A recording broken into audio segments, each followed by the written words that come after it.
Hello friends, आप सभी को फिर से एक बार आपके अपने YouTube channel scientific study care में स्वागत है।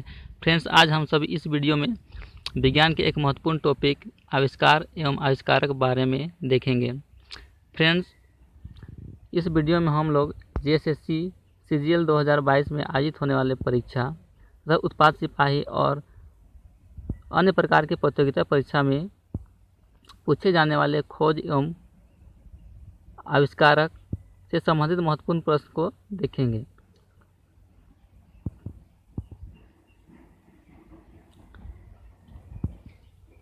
फ्रेंड्स, यदि आप हमारे चैनल में नए हैं तो प्लीज़ चैनल को सब्सक्राइब कर दें और बेल आइकन को प्रेस कर दीजिएगा।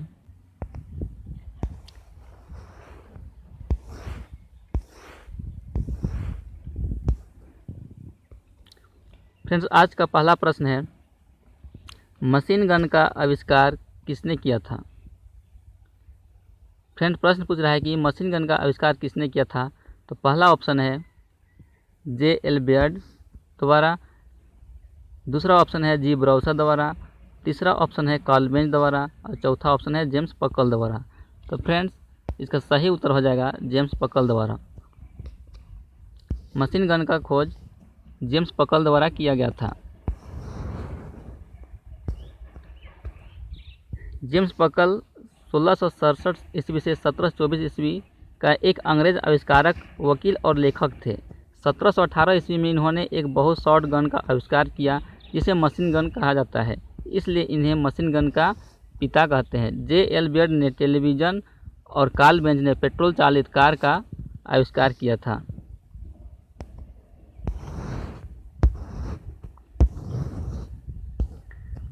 अगला प्रश्न है, थर्मोस्कोप प्रारंभिक थर्मामीटर का आविष्कार किसने किया था? फ्रेंड, प्रश्न पूछ रहा है कि थर्मोस्कोप प्रारंभिक थर्मामीटर का आविष्कार किसने किया था। तो पहला ऑप्शन है सर क्रिस्टोफर रेन, दूसरा ऑप्शन है चार्ल्स एफ रिचर ने, तीसरा ऑप्शन है गैलीलियो ने और चौथा ऑप्शन है बेनो गुटेनबर्ग ने। तो फ्रेंड्स, इसका सही उत्तर हो जाएगा गैलीलियो। थर्मामीटर या थर्मोस्कोप का आविष्कार इटली के प्रसिद्ध भौतिक वैज्ञानिक गैलीलियो ने किया था। अगला प्रश्न है, दूरबीन का आविष्कार किसने किया था? फ्रेंड, प्रश्न पूछ रहा है कि दूरबीन का आविष्कार किसने किया था। तो पहला ऑप्शन है गैलीलियो ने, दूसरा ऑप्शन है गुटेनबर्ग ने, तीसरा ऑप्शन है एडिसन ने और चौथा ऑप्शन है ग्राहम बेल ने। तो फ्रेंड्स, इसका सही उत्तर हो जाएगा गैलीलियो ने। दूरबीन का आविष्कार 1609 ईस्वी में इटली के वैज्ञानिक गैलीलियो ने किया था। फ्रेंड्स, 1608 ईस्वी में सबसे पहले दूरबीन का खोज हेनरी लिपरेरो ने किया था, लेकिन 1609 ईस्वी में इटली के गैलीलियो ने इस दूरबीन में कुछ संशोधन किए थे। अगला प्रश्न है, विश्व की विशालतम दूरबीन कौन सी है? फ्रेंड, प्रश्न पूछ रहा है कि विश्व का सबसे विशालतम दूरबीन कौन सी है। तो पहला ऑप्शन है गैलीलिया, दूसरा ऑप्शन है आइस क्यूब, तीसरा ऑप्शन है डिस्कवरी और चौथा ऑप्शन है चैलेंजर। तो फ्रेंड्स, विश्व का सबसे विशालतम दूरबीन आइस क्यूब है, तो इसका सही उत्तर हो जाएगा आइस क्यूब। दिसंबर 2010 में निर्मित आइस क्यूब दूरबीन विश्व की विशालतम न्यूट्रिनो दूरबीन है। फ्रेंड्स, आइस क्यूब दूरबीन का निर्माण 2010 में किया गया था। अंटार्कटिका में स्थित इस दूरबीन का डिजाइन विस्कॉन्सिन विश्वविद्यालय के शोधकर्ताओं ने तैयार किया है।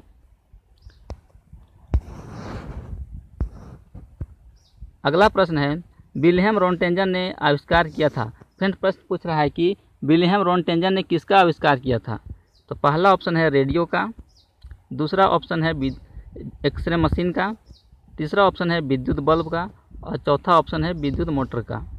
तो फ्रेंड्स, इसका सही उत्तर हो जाएगा एक्सरे मशीन का। विल्हेम रोंटेंजन ने एक्सरे मशीन का खोज किया था। एक्सरे मशीन का आविष्कार विल्हेम रोंटेंजन ने 1895 ईस्वी में किया था। वर्ष 1901 ईस्वी में जब नोबेल पुरस्कार की शुरुआत की गई तो भौतिक का पहला नोबेल पुरस्कार इसी आविष्कार हेतु दिया गया था।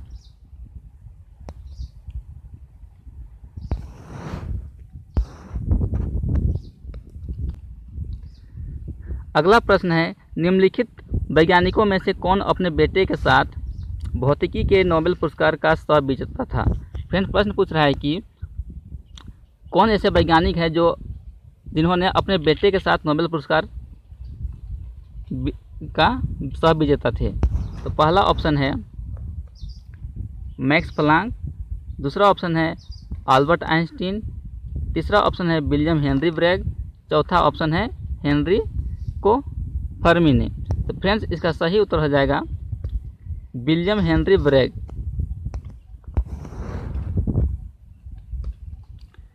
ब्रिटिश भौतिक एवं रासायनिक वैज्ञानिक विलियम हेनरी ब्रैग ने वर्ष 1915 का भौतिक विज्ञान का नोबेल पुरस्कार अपने पुत्र विलियम लॉरेंस ब्रैग के साथ संयुक्त रूप से प्राप्त किया।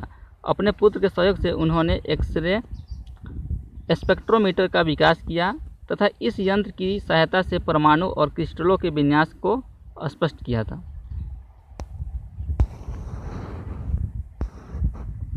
अगला प्रश्न है, भाप के इंजन का आविष्कार किसने किया था। तो पहला ऑप्शन है रॉबर्ट वाटसन ने, दूसरा ऑप्शन है जेम्स वाट ने, तीसरा ऑप्शन है विलियम हार्वे ने, चौथा ऑप्शन है इनमें से कोई नहीं। तो फ्रेंड्स, इसका सही उत्तर हो जाएगा जेम्स वाट ने। भाप के इंजन का आविष्कार जेम्स वाट ने किया था तथा विलियम हार्वे ने रुधिर परिसंचरण की खोज की थी। तो इसका सही उत्तर हो जाएगा जेम्स वाट।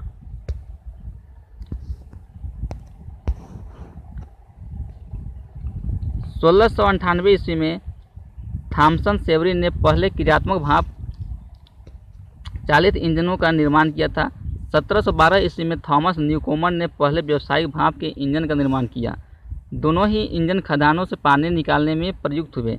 स्कॉटलैंड के आविष्कारक जेम्स वाट ने इन इंजनों में सबसे महत्वपूर्ण सुधार किए, जिसने इन इंजनों का प्रयोग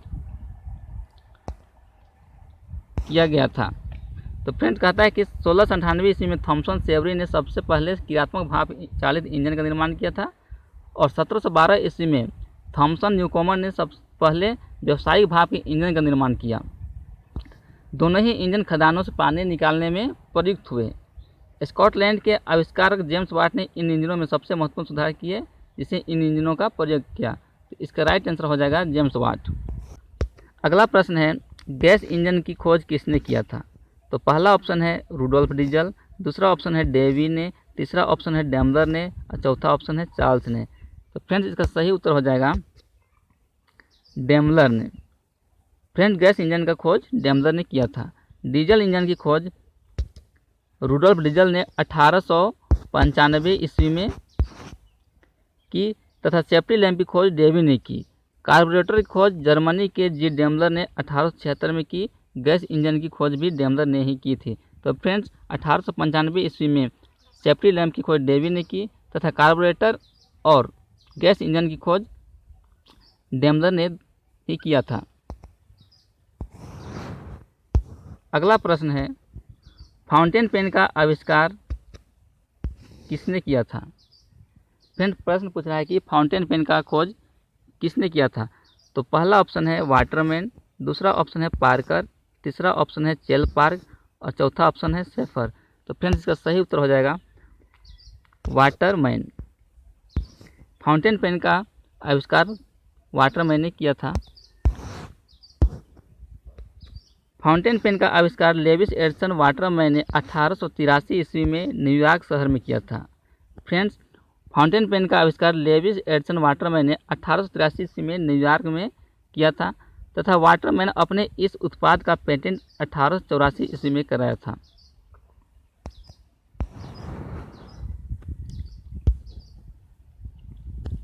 अगला प्रश्न है, रडार का आविष्कारक कौन थे।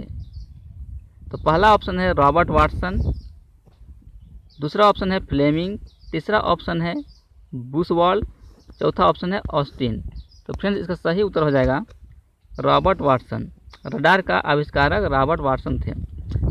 स्कॉटिश भौतिकविद रॉबर्ट वाटसन ने 1930 ईस्वी में पहली प्रायोगिक रडार, जिसका फुल फॉर्म होता है रेडियो डिटेक्शन एंड रेंजिंग व्यवस्था का विकास किया था। द्वितीय विश्व युद्ध जो 1939 से 1945 के बीच चला था, इस युद्ध में हवाई हमलों से पूर्व सचेत करने के लिए रडार सिस्टम का प्रयोग किया जाता था। अगला प्रश्न है, अल्फ्रेड नोबेल ने किसका आविष्कार किया था? फ्रेंड प्रश्न पूछ रहा है कि अल्फ्रेड नोबेल ने किसका आविष्कार किया? पहला ऑप्शन है माइक्रोफोन, दूसरा ऑप्शन है टाइपराइटर, तीसरा ऑप्शन है डायनामाइट, चौथा ऑप्शन है ग्रामोफोन। तो फ्रेंड अल्बर्ट नोबेल ने डायनामाइट का खोज किया था। इन्हीं की स्मृति में 10 दिसंबर को प्रत्येक वर्ष नोबेल पुरस्कार दिया जाता है। स्वीडिश वैज्ञानिक अल्फ्रेड नोबेल ने डायनामाइट का आविष्कार किया था। विश्व प्रसिद्ध नोबेल पुरस्कार इनकी ही द्वारा स्थापित ट्रस्ट प्रत्येक वर्ष 10 दिसंबर को दिया जाता है। अगला प्रश्न है, टेलीविज़न का आविष्कार किसने किया?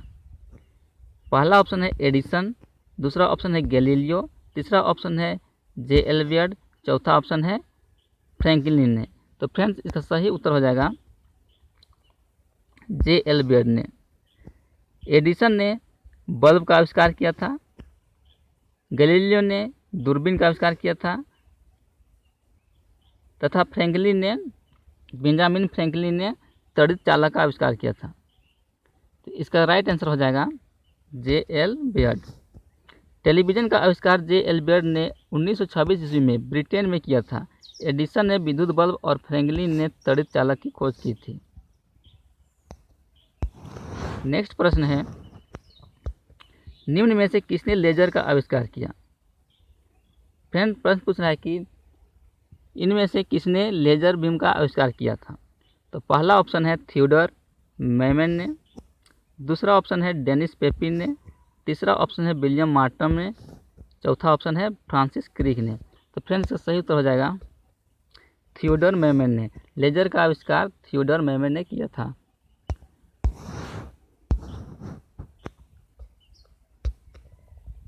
लेजर का आविष्कार अमेरिकी वैज्ञानिक थियोडर मैमन ने किया था। ये 16 मई 1960 को रूबी क्रिस्टल से लाल रंग की किरणें पैदा करने में सफल हुए। लेजर का फुल फॉर्म होता है light amplification the simulated emission of radiation. हालांकि कुछ लोग गॉर्डन गुड को भी लेजर का प्रथम आविष्कार की संज्ञा देते हैं। फ्रेंड्स कहता है कि लेजर का प्रथम आविष्कार कुछ लोग गॉर्डन गुड को भी देते हैं, लेकिन गुड को मेमन से पेटेंट बाद में मिलने के कारण थियोडर मेमन को ही लेजर का आधिकारिक आविष्कार माना जाता है। फ्रेंड्स कहता है कि कुछ लोग गॉर्डन गुड को भी लेजर का प्रथम आविष्कार मानते हैं, लेकिन मेमन के बाद गुड को पेटेंट मिलता है, जिसके कारण थियोडर मेमन को ही लेजर का वास्तविक या आधिकारिक तौर पर आविष्कार मानते हैं हम लोग। नेक्स्ट प्रश्न है, पेनिसिलिन का आविष्कारक कौन थे? फ्रेंड्स पेनिसिलिन जो एक एंटीबायोटिक दवा है उसका आविष्कारक कौन थे? तो पहला ऑप्शन है अलेक्जेंडर ग्राहम बेल, दूसरा ऑप्शन है अलेक्जेंडर फ्लेमिंग, तीसरा ऑप्शन है क्रिस्टोफर मैकडोनाल्ड, चौथा ऑप्शन है अल्बर्ट आइंस्टीन। तो फ्रेंड्स इसका सही उत्तर हो जाएगा अलेक्जेंडर फ्लेमिंग। पेनिसिलिन की खोज अलेक्जेंडर फ्लेमिंग ने किया था।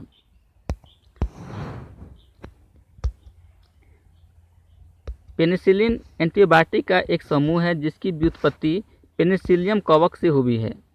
फ्रेंड्स पेनिसिलिन का उत्पत्ति पेनिसिलियम कवक से हुई है। सभी पेनिसिलिन बेटा लैक्टम एंटीबायोटिक होते हैं तथा ऐसे जीवाणुगत संक्रमण के इलाज में प्रयोग में लाए जाते हैं जो आमतौर पर ग्राम पॉजिटिव जीवधारियों के कारण होते हैं। पेनिसिलिन की खोज का श्रेय 1928 में स्कॉटिश वैज्ञानिक एवं नोबेल पुरस्कार विजेता अलेक्जेंडर फ्लेमिंग को जाता है। अगला प्रश्न है, ब्लैक होल के सिद्धांत को प्रतिपादित किसने किया था? फ्रेंड प्रश्न पूछ रहा है कि ब्लैक होल का सिद्धांत प्रतिपादित किसने किया था? तो पहला ऑप्शन है सी.वी. रमन ने, दूसरा ऑप्शन है एच.जी. भाभा ने, तीसरा ऑप्शन है एस. चंद्रशेखर ने, चौथा ऑप्शन है एच. खुराना ने। तो फ्रेंड्स इसका सही उत्तर हो जाएगा एस. चंद्रशेखर ने, जिन्होंने ब्लैक होल सिद्धांत को प्रतिपादित किया था।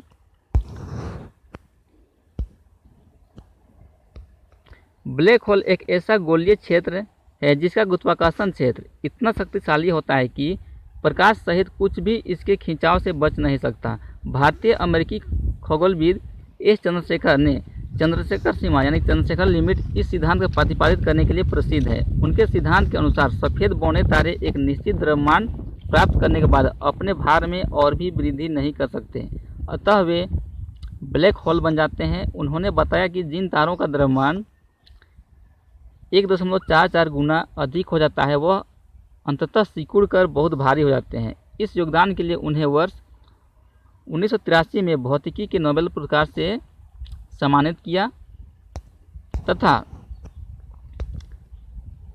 खगोलविदों ने इवेंट होराइजन दूरबीन की मदद से किसी ब्लैक होल का प्रथम चित्र लेने में सफलता प्राप्त की। नेक्स्ट प्रश्न है, विज्ञान के किस क्षेत्र में श्वेत वामन के बारे में अध्ययन किया जाता है। फ्रेंड प्रश्न पूछ रहा है कि विज्ञान के किस क्षेत्र में श्वेत वामन के बारे में अध्ययन किया जाता है। तो पहला ऑप्शन है खगोल शास्त्र, दूसरा ऑप्शन है कृषि, तीसरा ऑप्शन है जेनेटिक्स और चौथा ऑप्शन है एंथ्रोपोलॉजी। तो फ्रेंड्स का सही उत्तर हो जाएगा खगोल शास्त्र। श्वेत वामन खगोल शास्त्र से संबंधित है,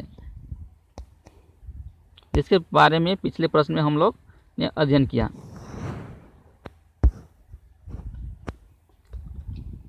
नेक्स्ट प्रश्न है, प्रकाश विद्युत प्रभाव के आविष्कारक कौन है। फिर प्रश्न पूछ रहा है कि प्रकाश विद्युत प्रभाव के आविष्कारक कौन थे। पहला ऑप्शन है हर्ट्ज, दूसरा ऑप्शन है आइंस्टीन, तीसरा ऑप्शन है प्लांक और चौथा ऑप्शन है बोर। तो फ्रेंड्स का सही उत्तर हो जाएगा आइंस्टीन। प्रकाश विद्युत प्रभाव का खोज सबसे पहले आइंस्टीन ने किया था। किसी पदार्थ द्वारा बहुत ही छोटी तरंग दैर्ध्य के विद्युत चुंबकीय विकिरण से ऊर्जा के अवशोषण के फलस्वरूप उसमें से इलेक्ट्रॉन का उत्सर्जन होता है, इसे प्रकाश विद्युत प्रभाव के नाम से जाना जाता है। इस प्रभाव की खोज सर्वप्रथम 1887 ईस्वी में हेनरिच हर्ट्ज ने की थी। इस घटना को हर्ट्ज प्रभाव के नाम से भी जाना जाता है। आइंस्टीन को प्रकाश विद्युत प्रभाव की व्याख्या एवं इसके नियम के आविष्कार का श्रेय प्राप्त है। इस कार्य के लिए उन्हें वर्ष 1921 ईस्वी में नोबेल पुरस्कार भी प्रदान किया गया था। नेक्स्ट प्रश्न है, अल्बर्ट आइंस्टीन कौन सा वाद्य यंत्र बजाने में निपुण थे। फ्रेंड प्रश्न पूछ रहा है कि अल्बर्ट आइंस्टीन जो एक वैज्ञानिक थे वे कौन से वाद्य यंत्र बजाने में निपुण थे। पहला ऑप्शन है गिटार, दूसरा ऑप्शन है वायलिन, तीसरा ऑप्शन है सितार और चौथा ऑप्शन है बांसुरी। तो फ्रेंड्स अल्बर्ट आइंस्टीन ने वायलिन बजाने में बहुत निपुण थे। प्रसिद्ध वैज्ञानिक अल्बर्ट आइंस्टीन पियानो एवं वायलिन बजाने में निपुण थे। अगला प्रश्न है, भौतिकी में चतुर्थ आयाम का परिचय किसने दिया था। फ्रेंड प्रश्न पूछ रहा है कि भौतिकी में चतुर्थ आयाम का परिचय किसने दिया था। तो पहला ऑप्शन है न्यूटन ने, दूसरा ऑप्शन है आइंस्टीन ने, तीसरा ऑप्शन है गैलीलियो ने और चौथा ऑप्शन है नील्स बोर ने। तो फ्रेंड्स का सही उत्तर हो जाएगा अल्बर्ट आइंस्टीन। चतुर्थ आयाम का परिचय अल्बर्ट आइंस्टीन ने दिए थे। विख्यात वैज्ञानिक अल्बर्ट आइंस्टीन ने किसी भौतिक परिवर्तन घटना को संदर्भित करने के लिए XYZ निर्देशकों के साथ टाइम को भी एक आयाम मानकर चतुर्थ आयाम को भी आवश्यक बताया तथा सैद्धांतिक रूप से इसे सिद्ध करके भी दिखाया। फ्रेंड्स कहता है कि जो अल्बर्ट आइंस्टीन थे उन्होंने XYZ निर्देशकों के साथ टाइम को भी एक आयाम मानते हैं तथा चतुर्थ आयाम को आवश्यक बताकर सैद्धांतिक रूप से इसे सिद्ध करके भी उन्होंने दिखाते हैं। अगला प्रश्न है, मधुमक्खियों की भाषा की पहचान करने के लिए नोबेल पुरस्कार दिया गया था। फ्रेंड प्रश्न पूछ रहा है कि मधुमक्खियों की भाषा को पहचान करने के लिए किनको नोबेल पुरस्कार दिया गया था। तो पहला ऑप्शन है H.G. खुराना, दूसरा ऑप्शन है कोबी फ्रिस्को, तीसरा ऑप्शन है जूलियन हक्सली को और चौथा ऑप्शन है डोरिथ हॉजकिंस को। तो फ्रेंड्स का सही उत्तर हो जाएगा कोबी फ्रिस्क को। मधुमक्खी की भाषा को पहचानने के लिए कोबी फ्रिस्क को नोबेल पुरस्कार प्रदान किया गया था। मधुमक्खियों की भाषा की पहचान के लिए केबी फ्रिस्क को वर्ष 1973 में चिकित्सा विज्ञान के क्षेत्र में नोबेल पुरस्कार प्रदान किया गया था। तो फ्रेंड्स फिश को 1973 में चिकित्सा विज्ञान के क्षेत्र में नोबेल पुरस्कार दिया गया था, जिन्होंने मधुमक्खी की भाषा को पहचानने में सफल प्राप्त की थी। नेक्स्ट प्रश्न है, हाल ही में बना the man who knew infinity शीर्षक वाला चलचित्र किसके जीवन पर चर्चित पर आधारित है। फ्रेंड प्रश्न पूछ रहा है कि the man who knew infinity शीर्षक वाला चलचित्र किसके जीवन चरित्र पर आधारित है। तो पहला ऑप्शन है एस रामानुजन, दूसरा ऑप्शन है एस चंद्रशेखर, तीसरा ऑप्शन है एस एन बोस, चौथा ऑप्शन है सीवी रमन। तो फ्रेंड्स का सही उत्तर हो जाएगा S Ramanujan. The man who knew infinity शीर्षक वाला चलचित्र एस रामानुजन के जीवन चरित्र पर आधारित है। The man who knew infinity वर्ष 2015 में रिलीज हुई ब्रिटिश फिल्म है जो इसी नाम से चर्चित रॉबर्ट के निगेल के उपन्यास पर आधारित है। यह फिल्म भारतीय गणितज्ञ श्रीनिवास रामानुजन के जीवन पर आधारित है। अगला प्रश्न है, निम्नलिखित वैज्ञानिकों में से किसने नवीन सापेक्षता सिद्धांत प्रतिपादित किया। फ्रेंड प्रश्न पूछ रहा है कि नवीन सापेक्षता सिद्धांत किसने प्रतिपादित किया। तो पहला ऑप्शन है जेबी नार्लिकर ने, दूसरा ऑप्शन है एम कृष्णन ने, तीसरा ऑप्शन है एस चंद्रशेखर ने और चौथा ऑप्शन है बीडी नाग चौधरी ने। तो फ्रेंड्स इसका सही उत्तर हो जाएगा जेबी नार्लिकर ने। नवीन सापेक्षता का सिद्धांत जेबी नार्लिकर ने किया था। जेबी नार्लिकर ने नवीन सापेक्षता सिद्धांत का प्रतिपादन किया। उन्होंने वरिष्ठ वैज्ञानिक डॉक्टर फ्रेड हॉयले के साथ मिलकर आइंस्टीन के सापेक्षता सिद्धांत में संशोधन कर यह सिद्धांत प्रतिपादित किया था। अगला प्रश्न है, भारत में परमाणु ऊर्जा का जनक किस वैज्ञानिक को कहा जाता है। फ्रेंड प्रश्न पूछा है कि भारत में परमाणु ऊर्जा का जनक किस वैज्ञानिक को कहा जाता है। तो पहला ऑप्शन है प्रोफेसर सतीश धवन, दूसरा ऑप्शन है होमी जहांगीर भाभा, तीसरा ऑप्शन है डॉक्टर के एस कृष्णा तथा चौथा ऑप्शन है उपयुक्त में से कोई नहीं। तो फ्रेंड्स इसका सही उत्तर हो जाएगा होमी जहांगीर भाभा। भारत में परमाणु ऊर्जा के जनक डॉक्टर होमी जहांगीर भाभा को कहा जाता है। होमी जहांगीर भाभा भारतीय नाभिकीय भौतिक शास्त्री थे।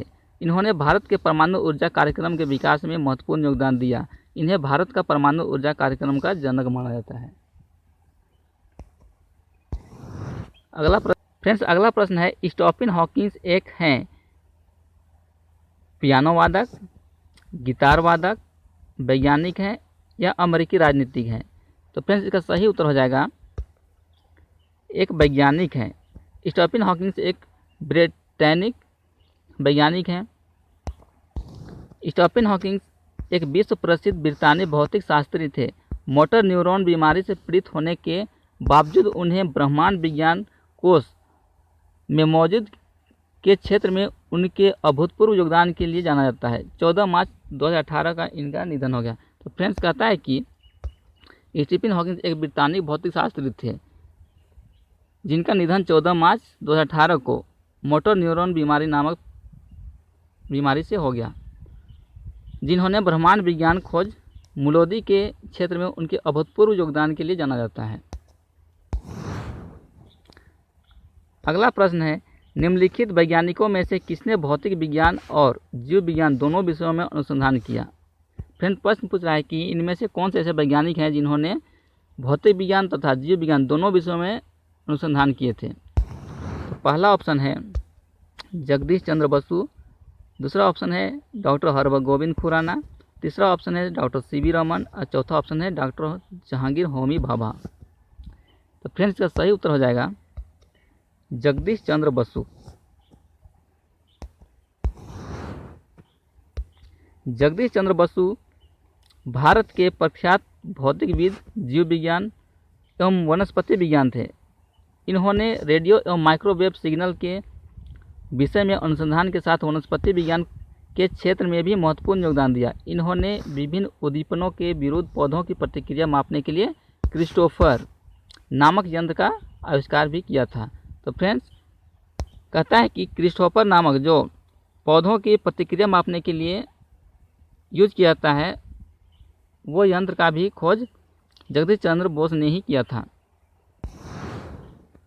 अगला प्रश्न है, भारत में अणु बम के विकास में कौन संबंधित हैं। फ्रेंड्स, प्रश्न पूछ रहा है कि इनमें से कौन से ऐसे वैज्ञानिक हैं जिन्होंने भारत के में अणु बम के विकास में महत्वपूर्ण योगदान दिया था। तो पहला ऑप्शन है डॉक्टर APJ अब्दुल कलाम, दूसरा ऑप्शन है होमी जहांगीर भाभा, तीसरा ऑप्शन है राजा रामन्ना तथा चौथा ऑप्शन है कस्तूरी रंगन। तो फ्रेंड्स, इसका सही उत्तर हो जाएगा राजा रामन्ना। भारत में अणु बम के विकास में राजा रामन्ना का बहुत बड़ा योगदान है।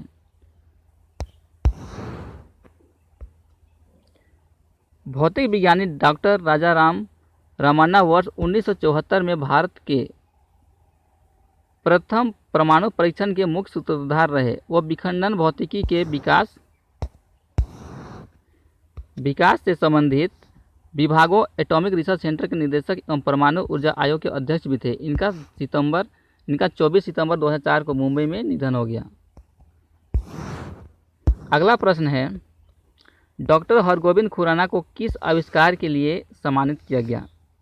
तो पहला ऑप्शन है प्रोटीन संश्लेषण के लिए, दूसरा ऑप्शन है चीन के संचालन के लिए,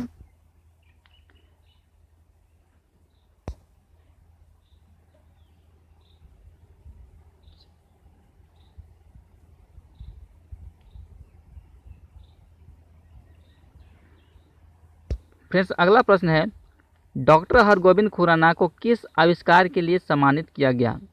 तो पहला ऑप्शन है प्रोटीन संश्लेषण के लिए, दूसरा ऑप्शन है चीन के संचालन के लिए, तीसरा ऑप्शन है नाइट्रोजनी क्षारकों के विश्लेषण के लिए और चौथा ऑप्शन है उपयुक्त में से कोई नहीं।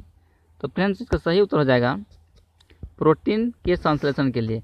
डॉक्टर हरगोविंद को प्रोटीन संश्लेषण के लिए नोबेल पुरस्कार से सम्मानित किया गया था।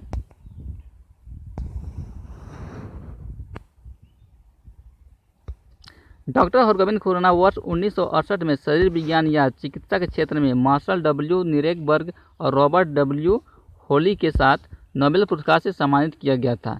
इनके द्वारा किए गए अनुसंधान से यह पता लगाने में मदद मिली कि कोशिका के आनुवंशिकी कोड को ले जाने वाले न्यूक्लिक अम्ल में उपस्थित न्यूक्लियोटाइड्स किस प्रकार कोशिका के प्रोटीन संश्लेषण को नियंत्रित करते हैं। अगला प्रश्न है,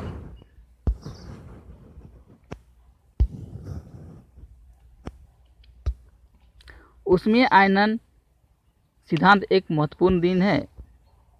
फ्रेंड्स, प्रश्न पूछ रहा है कि ऊष्मीय आयनन सिद्धांत का किनका महत्वपूर्ण देन है। फ्रेंड्स, यहाँ पर देन होगा। तो पहला ऑप्शन है होमी जहांगीर भाभा, दूसरा ऑप्शन है M.N. शाह की, तीसरा ऑप्शन है C.V. रमन की और चौथा ऑप्शन है J.C. बोस की। तो फ्रेंड्स, इसका सही उत्तर हो जाएगा M.N. शाह की। उसमें आयनन का सिद्धांत M.N. शाह के द्वारा दिया गया था। M.N. शाह का महत्वपूर्ण योगदान उसमें आयनन सिद्धांत प्रतिपादित करना रहा है। होमी जहांगीर भाभा को अंतरिक्ष विकिरणों की बौछार का सिद्धांत एवं भारत में परमाणु ऊर्जा के जनक के रूप में जाना जाता है। Doctor C.V. रमन प्रकाश के प्रकीर्णन से संबंधित रमन प्रभाव, क्रिस्टल की संरचना पर अध्ययन एवं खोज के लिए तथा जगदीश चंद्र बोस बेतार संदेश पौधों में चेतना की खोज क्रिस्टोफर का आविष्कार के लिए भी जाने जाते हैं। तो फ्रेंड्स, कहता है कि M.N. शाह का महत्वपूर्ण योगदान उसमें आनंद के लिए के सिद्धांत के लिए जाना जाता है तथा डॉक्टर होमी जहांगीर भाभा को अंतरिक्ष किरणों की बौछार का सिद्धांत एवं भारत में परमाणु ऊर्जा के जनक के रूप में जाना जाता है और C.V. रमन प्रकाश के प्रकीर्णन से संबंधित रमन प्रभाव तथा क्रिस्टल की संरचना पर अध्ययन एवं खोज के लिए तथा जगदीश चंद्र बोस को बेतार संदेश पौधों में चेतना की खोज तथा क्रिस्टोफर का आविष्कार के लिए जाने जाते हैं। फ्रेंड्स, यदि हमारा वीडियो आपको अच्छा लगा तो प्लीज़ शेयर और सब्सक्राइब कर दीजिएगा तथा कमेंट में ज़रूर कमेंट कीजिएगा कि आपको ये वीडियो कैसे लगा।